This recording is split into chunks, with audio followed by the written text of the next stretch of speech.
A bizarre discovery in Egypt along the banks of the Nile has experts stumped. They find 10 bodies in total, laid side by side. But why were they buried here? A seemingly natural phenomenon has gone unexplained for decades. These circles are a hotly debated mystery among botanists, biologists, and ecologists alike. So what is creating them? New discoveries unearthed in the Nile River Delta could solve the mystery of an ancient lost city. The more they dig, the more the sands reveal.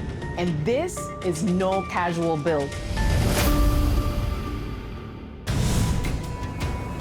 Astonishing discoveries unearthed from the depths of the desert. Ancient lost cities. Forgotten treasures. Mysterious structures. Extraordinary curiosities, once lost to the sands of time, are finally exposed.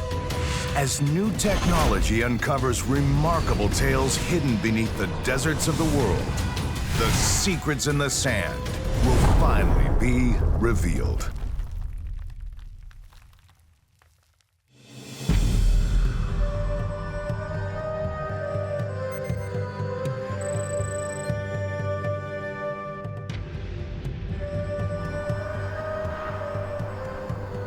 Around 700 kilometers south of Cairo, across the Nile River from the town of Aswan, is the ancient Egyptian site of Kubath el-Hawa. It's situated very close to the western edge of the Nile and looks like a huge sand dune rising up from the riverbank. Perched on top of the hill is a small domed shrine that gives the site its name, Kubath el-Hawa, which means Dome of the Wind. The dome dates back to 2500 BCE. While conducting field work nearby, a team of archaeologists discover something strange under a garbage dump, dated to the Byzantine-era. They find the remains of ancient crocodiles. It's a bizarre sight. And it's not just a couple of crocodiles. They find 10 in total, laid side by side. 5 are just heads, but one is a nearly complete specimen measuring about 2 meters long. The others range from 1.8 to 3.5 meters and are in various states of preservation. After analyzing the shape of the skulls and the arrangement of the bony plates, called scutes, the team determines that there are not one, but 2 different species of crocodile present. They found West African and Nile crocodiles, both of which were native to the area. They're very similar in appearance, but West African crocodiles tend to be smaller and less aggressive than their Nile counterparts, which are estimated to be responsible for up to 200 deaths each year. On average, Nile crocodiles are between 4 and 4.5 meters long, weigh around 400 kilograms, and have a lifespan of 50 to 60 years in the wild. While West African crocodiles are typically between 1.5 and 2.5 meters long and have a slightly shorter lifespan.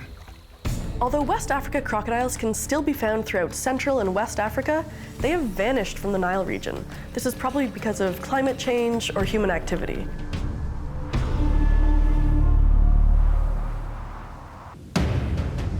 The crocodiles are remarkably well preserved due to the extreme heat and arid conditions of the desert, which aids in preventing rot and tissue damage over long periods. Examination of the crocodile remains reveals that some of them have bone fractures and lesions, evidence of traumatic injury.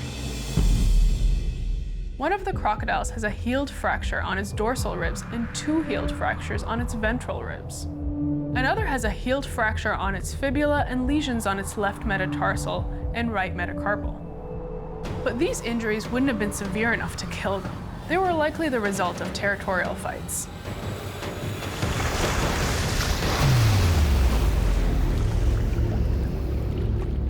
None of the bodies show signs that they suffered a violent death at the hands of humans or other animals.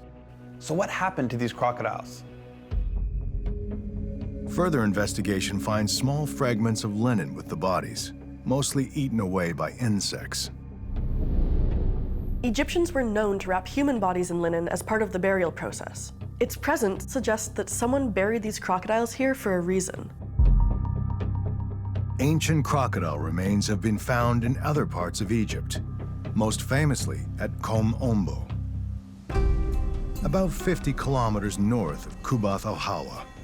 It contains a temple dedicated to the god Sobek, who manifested as a crocodile. Thousands of crocodiles have been excavated around Komombo, and many were found to be wrapped in linen as part of the mummification process. So it's logical to conclude that the bodies found at Kubath al-Hawa aren't just regular crocodiles, they're crocodile mummies. Animal mummification practices were widespread throughout ancient Egypt. Cats, baboons, cows, hawks, and even frogs have all been discovered within tombs. They actually had breeding programs that supplied a stream of different animals, specifically to be killed and mummified. It's been estimated that some 70 million animal mummies were produced over 1,200 years, from around 800 BCE to 400 CE. And when animal supply was low, some shrewd entrepreneurs produced and sold fake mummies. The linen wrappings were stuffed with things like eggshells, sticks, and feathers. Along with the linen, the team also discovers small pieces of rope around the remains. The rope means that the crocodiles could have been tied up before death, indicating that they could have been captive animals. In terms of how they were mummified, they could have been simply buried in the sand in order to desiccate or mummify naturally. Further testing is needed to determine their exact age. But the bodies have no traces of resin, which was used extensively in mummification starting around 300 BCE during the Ptolemaic period. When they investigate further, the team notices that the croc mummies are surrounded by simple rock structures. That it's actually a rudimentary tomb that's part of a much bigger complex. But why were they buried here? Below the domed shrine and built into the hill is one of the most densely packed cemeteries of ancient Egypt, with hundreds of tombs dating back as far as 2500 BCE. It's called the Tombs of the Nobles, and it's a truly remarkable place, with 4 stories of burial sites gouged into the sandstone. Many of the tombs are connected, most likely by family. And although they aren't as well preserved as other Egyptian burial sites, there are hieroglyphic texts and painted scenes that tell stories about the lives of their occupants. Most of the crypts follow the same basic floor plan: an entrance hall, a room with pillars, and a passage that leads to a burial chamber. The ones in the top tiers tend to be a bit more humble, while the lower ones can be quite lavish. The crocodiles were found lower down, so maybe that means they were mummified and buried as status symbols for their owners in the afterlife. For ancient Egyptians, possessing exotic animals showed wealth and influence. At the ancient site of Hierakonpolis, just over 100 kilometers to the north, excavations have unearthed the remains of elephants, leopards, baboons, and even hippos near the tombs of prominent citizens. The Egyptians were known to keep dogs, cats, and other animals. And in a few rare cases, if a pet died before its owner, it was mummified and placed in a tomb to wait for its master to keep him or her company in the afterlife. But there is no evidence that the Egyptians kept crocodiles as pets. They were feared as very dangerous creatures. One Egyptian ruler, Prince Thutmose, went to great lengths to ensure his beloved cat was afforded the kind of lavish lifestyle in the afterlife as it was accustomed to while living. The cat is buried in its own limestone sarcophagus, ornately decorated with various scenes and hieroglyphics. At the back, a cat is shown at a table piled high with offerings to the gods, and a lotus flower, the symbol of resurrection. But the crocodile mummies are just buried in the ground, so it doesn't appear that they were treated like the pampered pets of the upper echelon of Egyptian society. What is going on here? A tomb of crocodile mummies discovered beneath the domed shrine at Kubath al-Hawa leaves experts searching for answers. Mummified animals were often dedicated to the gods with whom they were associated, and could have acted as intermediaries to carry a dedicator's prayer to that god. We think that such animals were raised in temples and sold to worshippers for this purpose, to serve as votive offerings. So mummified crocodiles might have carried prayers to Sobek, the crocodile god. The ancient Egyptians were known to worship Sobek, a deity frequently depicted as a human with the head of a crocodile, who has a temple in his name at Kom Ombo. Sobek was a very important god. The Egyptians were afraid of crocodiles, so they offered him various things in an attempt to please him. People who lived along the river relied on its flooding to fertilize their crops. They believed their offerings were necessary to satisfy the god Sobek, so that he would create an adequate flood. To give an idea of how seriously the Egyptians took these offerings, there were crocodile priests whose sole purpose was to mummify crocodiles and offer them to the gods. They were treated and prepared virtually the same way as human mummies. One mummy excavated at Komombo was found to have the leg of a cow in its stomach. This suggests that it was fed by humans, because in the wild, crocodiles mainly eat fish, small mammals, and small reptiles. This crocodile was also found to have over 25 mummified hatchlings on its back. It's likely this was meant to symbolize crocodile mothers in the wild, in order to represent fertility. Taking into consideration the meat found in its stomach, as well as the hatchlings, this croc was probably a manifestation of Sobek, and may have even lived in the temple dedicated to him. Some offerings were considered physical manifestations of Sobek. Sacred crocodiles were raised in captivity and venerated as living representations of the crocodile god. It's likely that the crocodile mummies at Qabat el-Hawa were votive offerings. This is because there is no evidence to show that they were treated with the reverence of the crocodiles at Komombo, so they probably weren't avatars for Sobek. Although the linen suggested these crocodiles were mummies, there's no indication on their bodies that they underwent an elaborate embalming process. So they were likely naturally mummified before being buried. Despite their humble final resting place, the crocodiles found at Qabat el-Hawa embodied just how important these great beasts were to the citizens of ancient Egypt. It was a relationship based on equal parts fear and admiration for one of the most awe-inspiring animals on the planet.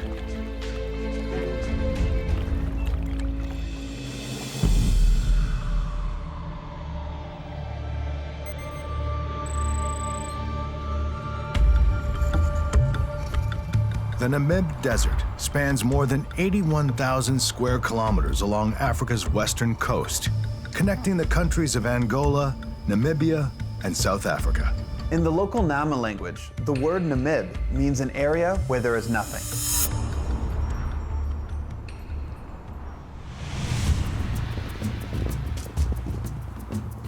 It's one of the most remote and inhospitable places on the continent.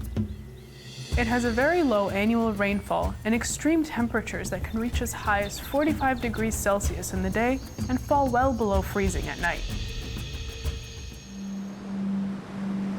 160 kilometers from the Atlantic Ocean, a sliver of hyper-arid grassland that borders the desert is mysteriously dotted with millions of unusual circles.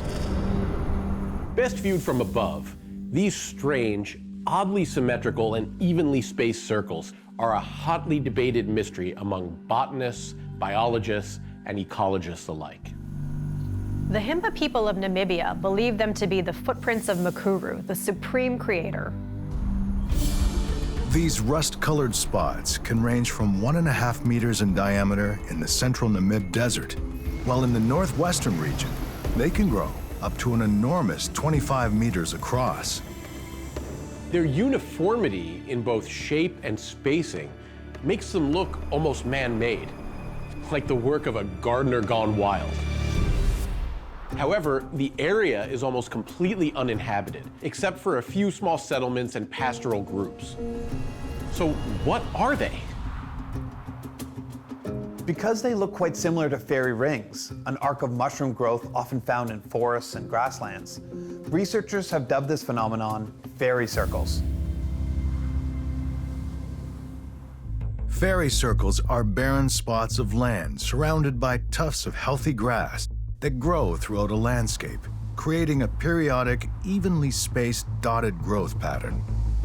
Fairy circles develop, grow, and die, as all plant life will do, depending on condition and environmental circumstances. Through long-term tracking of their development and using mathematical calculation, experts believe they have an estimated lifespan of 41 years.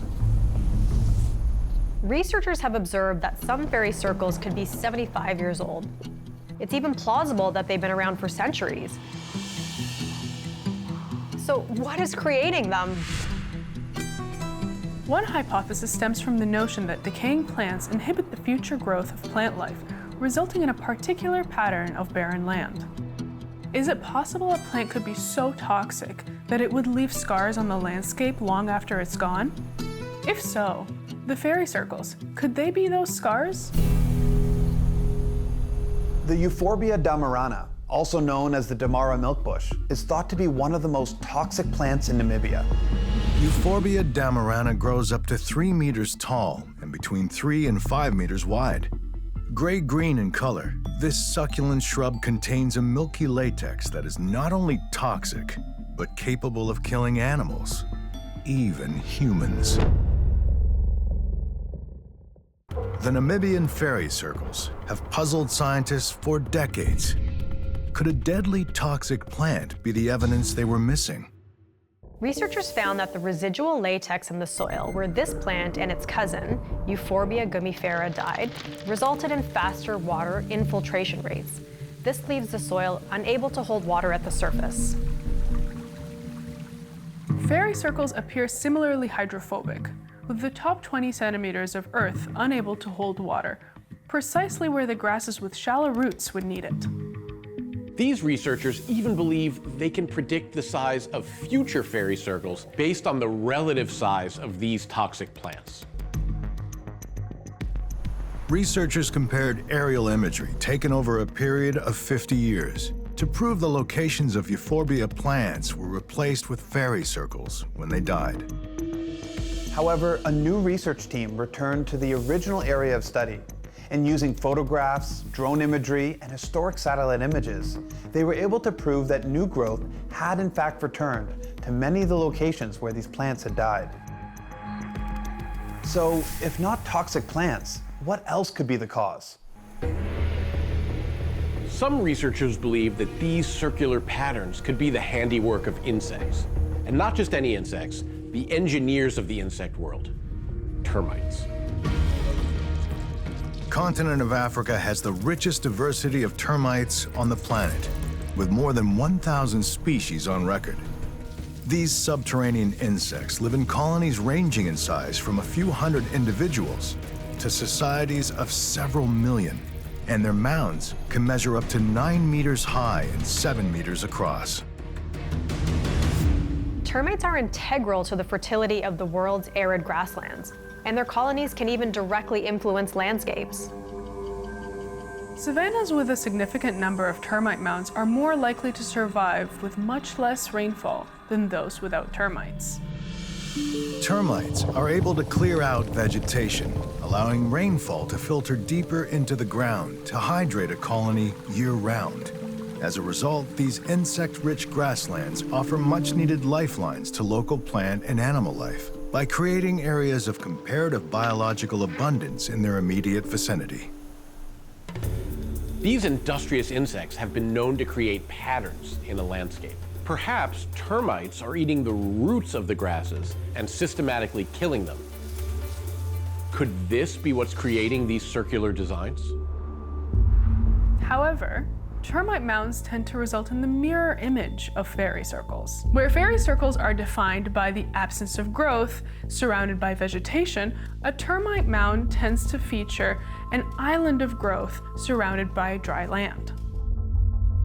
While there are a few species of termites living in the area of the circles, there doesn't appear to be a sufficient food source for the volume of termites that would be necessary to create patterns on such a large scale. In 2014, near-identical fairy circles were discovered over 10,000 kilometers away in the outback of Australia. Research teams converged on the area and dug holes inside the fairy circles to assess the presence and influence of Australian termites on these patterns. And there's no sign of termite herbivory. Ultimately, their findings did not show a relationship between the termites and the patterns. By comparing aerial footage of vegetation gaps created by termites, researchers found that the termite patterns were much less organized and smaller than the circles. So clearly insect activity is not producing the fairy circles. So what is causing this puzzling phenomenon?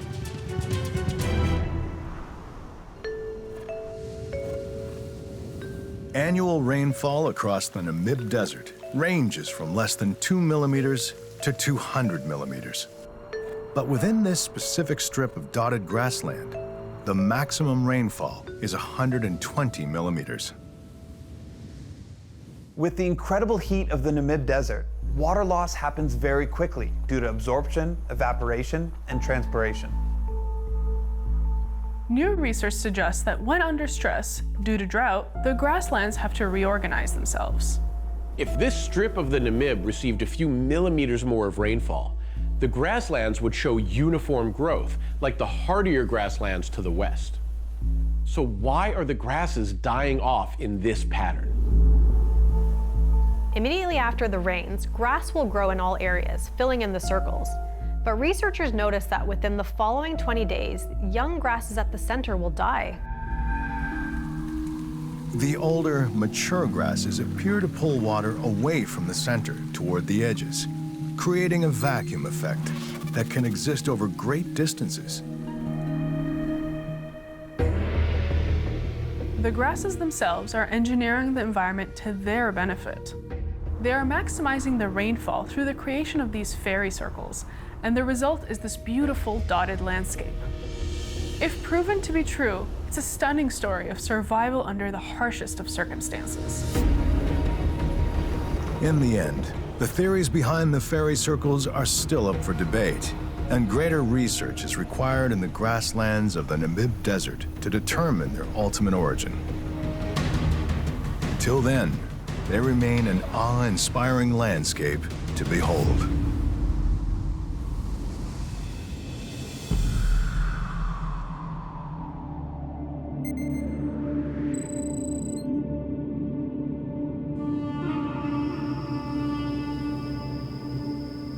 A 140 kilometers northeast of Cairo, in the province of Sharqiya, is an area of dry, rural land that lies along the eastern Nile River Delta and the town of Tel El Daba.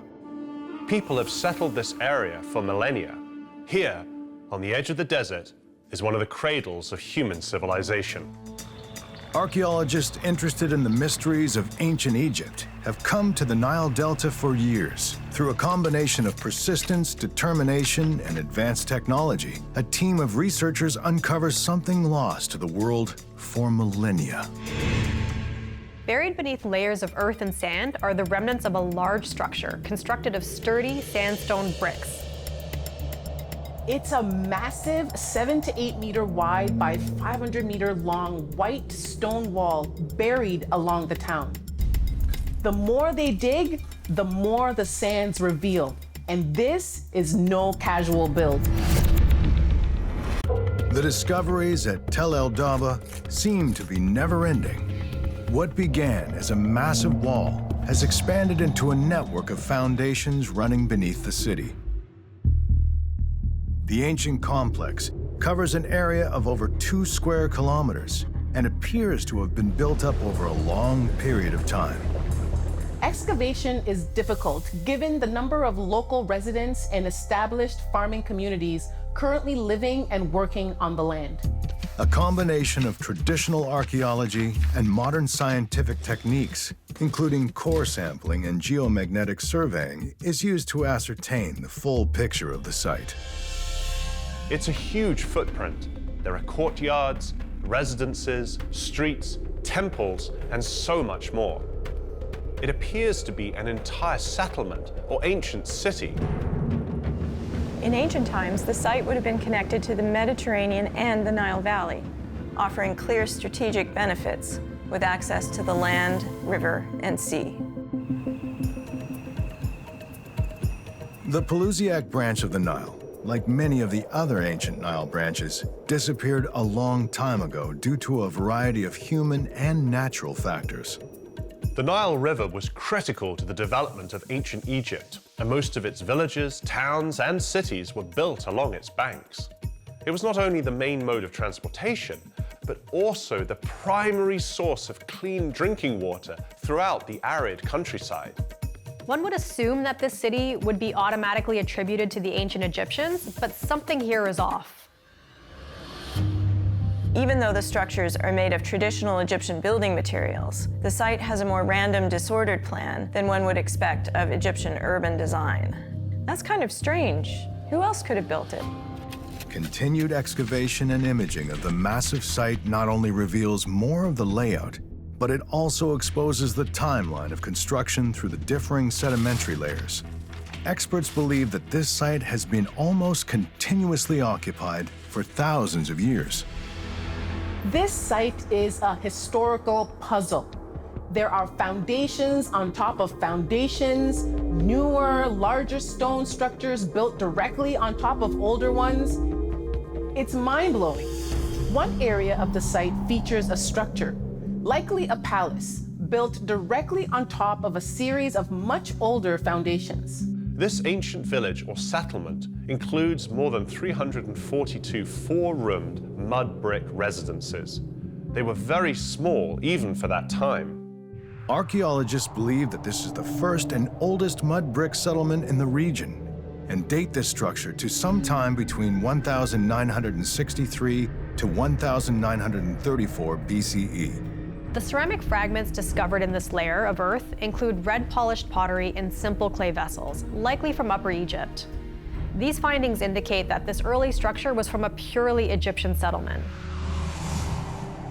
Eventually, these homes were abandoned and newer structures were built on top. And that's where things begin to get weird. They include a foundation of a surprising, clearly foreign building. The plan of the structure is reminiscent of a type of home that would be found in northern Syria, not here in Egypt.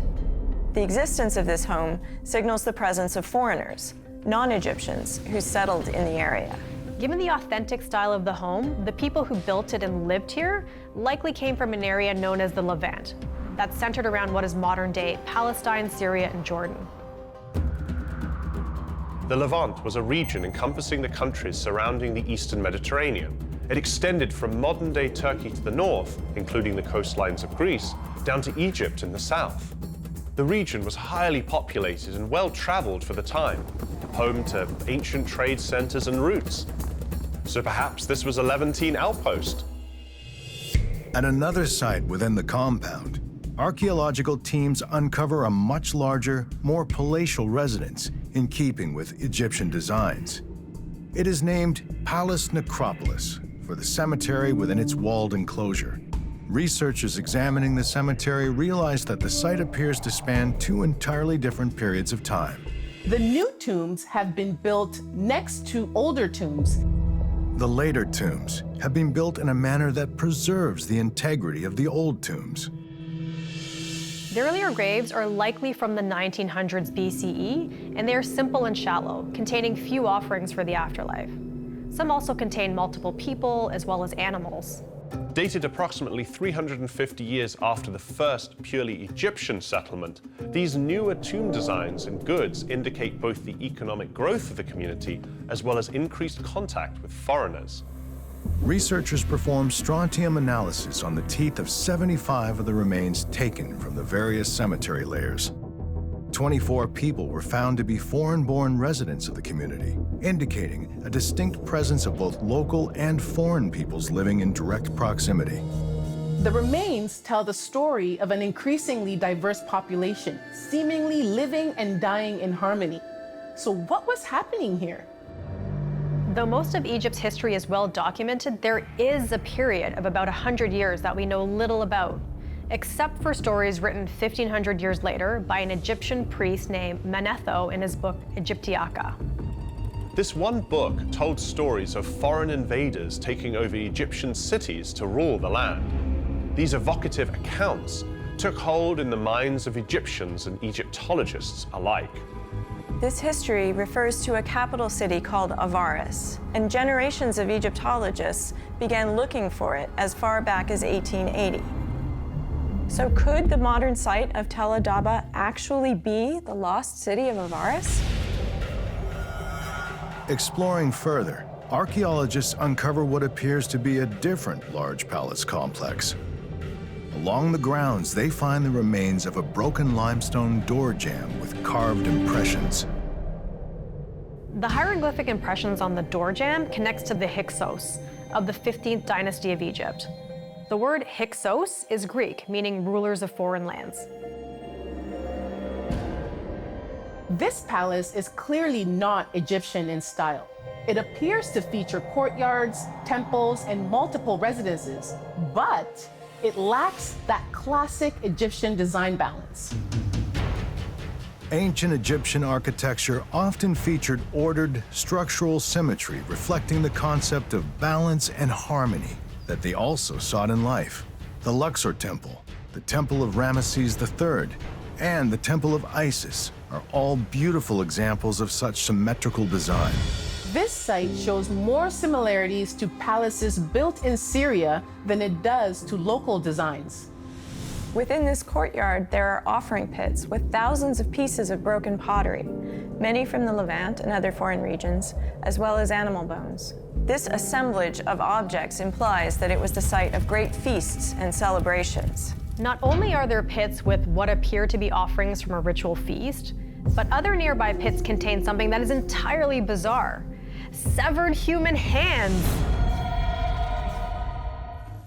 Near the modern city of Tel Adaba, along the ancient Nile River, experts may have finally identified the lost city of Avaris and the mysteries of its inner workings. The discovery of severed human hands could be evidence of an ancient Egyptian practice known as gold of valor. This was a practice where soldiers would exchange the severed right hand of their enemy, proof of their victory in battle, for gold from their leader. Discovered near the palace throne room, likely used by King Khayan, there are a total of 16 right hands. It's a truly gruesome find. The hands have been dated to around 3,500 years ago, towards the end of the Hyksos reign. To cut off a dead enemy's hand was an efficient way of counting casualties, and the hands were piled up and counted by scribes as the basis for awarding the Gold of Valor. These 16 hands are the first pieces of physical evidence for a practice that until now has only been documented in Egyptian art and writing. Tel Adaba is now believed to have once been the city of Avaris, the Hyksos capital that flourished between 1650 and 1550 BCE. It was eventually reclaimed by the Egyptians when the pharaohs of the 18th dynasty laid siege and took the city back. The most interesting part of this discovery is not that the city was foreign ruled, but that there are no signs of forced invasion or violent takeover by the Hyksos, as told in the stories of Manetho. Instead, there are hundreds of years of evidence of cohabitation and collaboration between immigrants and locals. This site may never be entirely excavated, nor will its finds ever be complete due to looting and continued modern development in the area. But the location is proof that the Nile River Delta has always been a draw for many peoples of the world.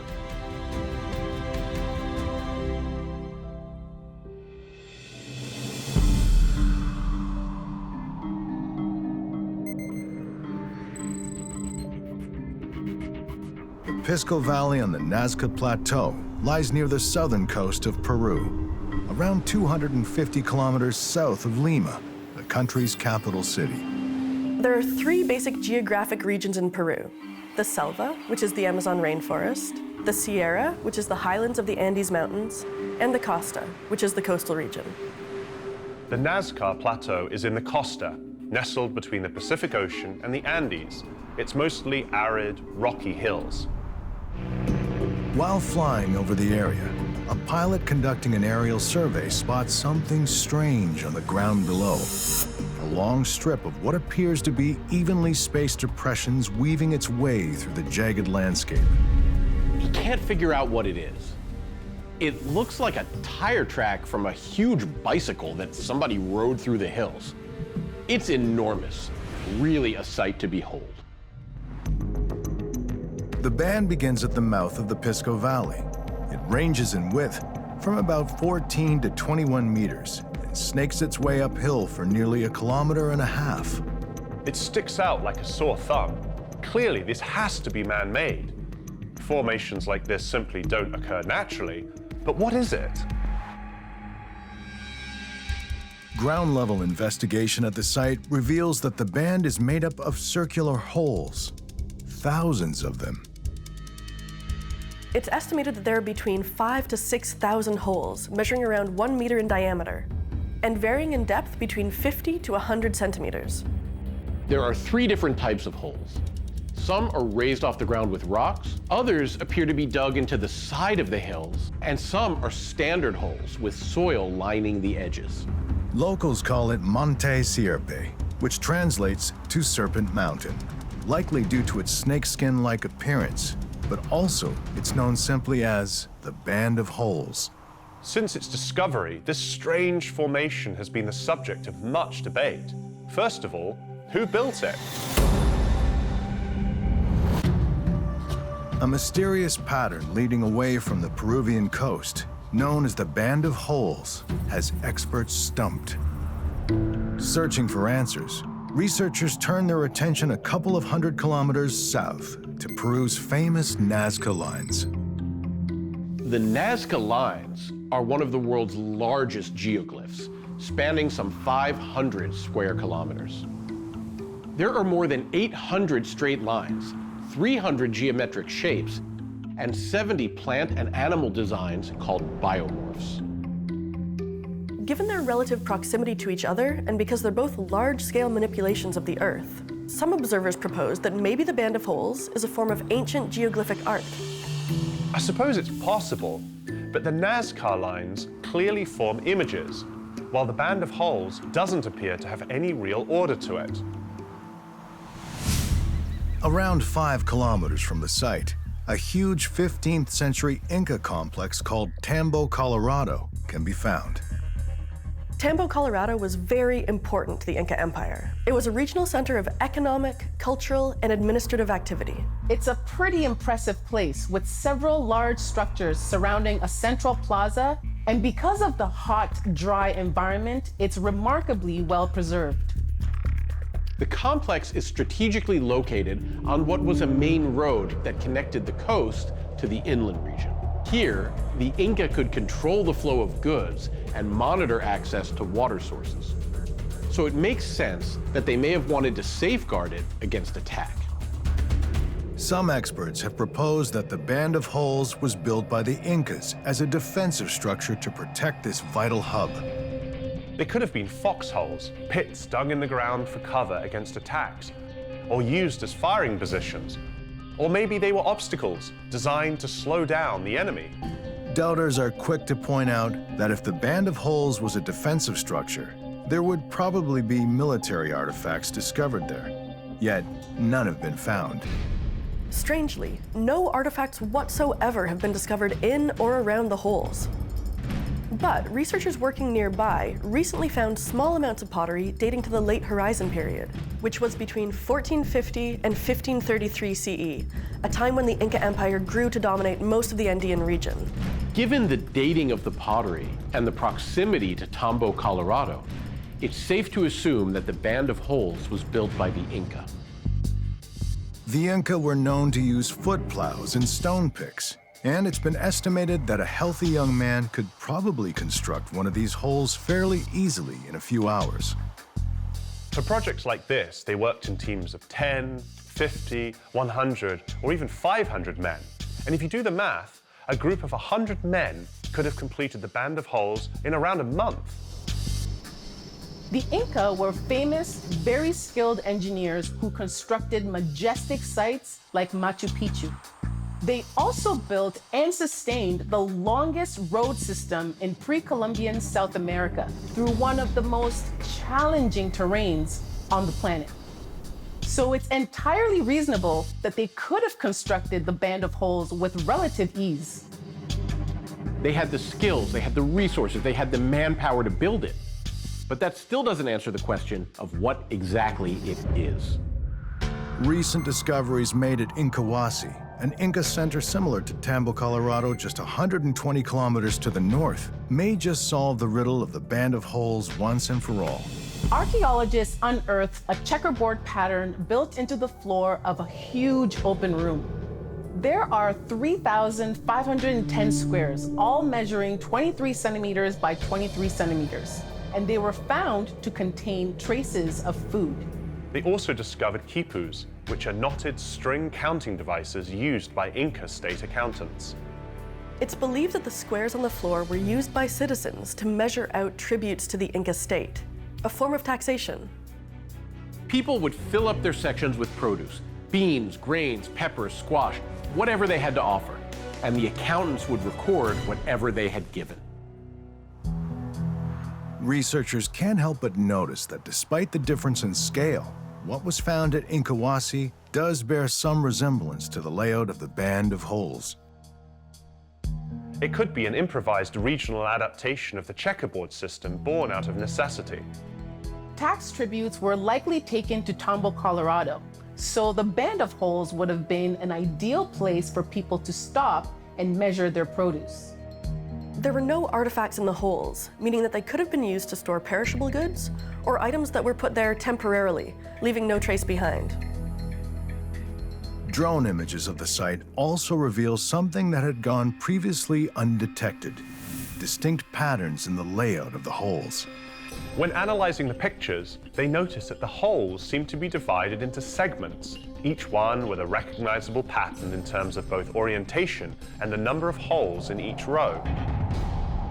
Some segments have a diagonal arrangement with a 1, 3, 5, 7, 9, 11, 11 pattern in the number of holes per row.